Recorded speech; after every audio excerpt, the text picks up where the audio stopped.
আজ রোববার সকালে রাজধানীর আগারগাঁওয়ে নির্বাচন ভবনে জাতিসংঘ উন্নয়ন কর্মসূচির পক্ষ থেকে নির্বাচন কমিশনকে ল্যাপটপ ও স্ক্যানার হস্তান্তর অনুষ্ঠানে প্রধান নির্বাচন কমিশনার এএমএম নাসির উদ্দিন সাংবাদিকদের বিভিন্ন প্রশ্নের জবাবে বক্তব্য রাখেন।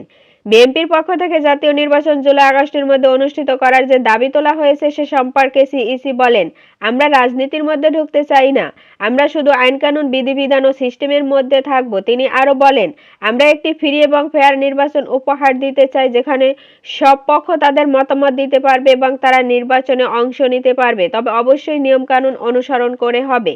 আরেক প্রশ্নের জবাবে সিইসি বলেন, প্রধান উপদেষ্টা যেভাবে নির্বাচন সময়সূচি ঘোষণা করেছেন আমরা সেম টাইম ফ্রেম অনুযায়ী কাজ করছি।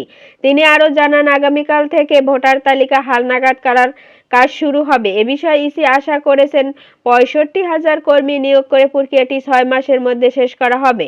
প্রধান নির্বাচন কমিশনার উল্লেখ করেন, ভোটার তালিকা হালনাগাদ করার মাধ্যমে আমরা সুনির্দিষ্ট এবং নির্ভুল ভোটার তালিকা তৈরি করতে চাই যাতে পরবর্তী নির্বাচনে কোনো সংশয় না থাকে। তিনি বলেন, এই প্রক্রিয়াটি সম্পন্ন হলে ভোটারদের সঠিক পরিচয় নিশ্চিত করা সম্ভব হবে এবং এটি নির্বাচন ব্যবস্থাকেও আরও শক্তিশালী করবে।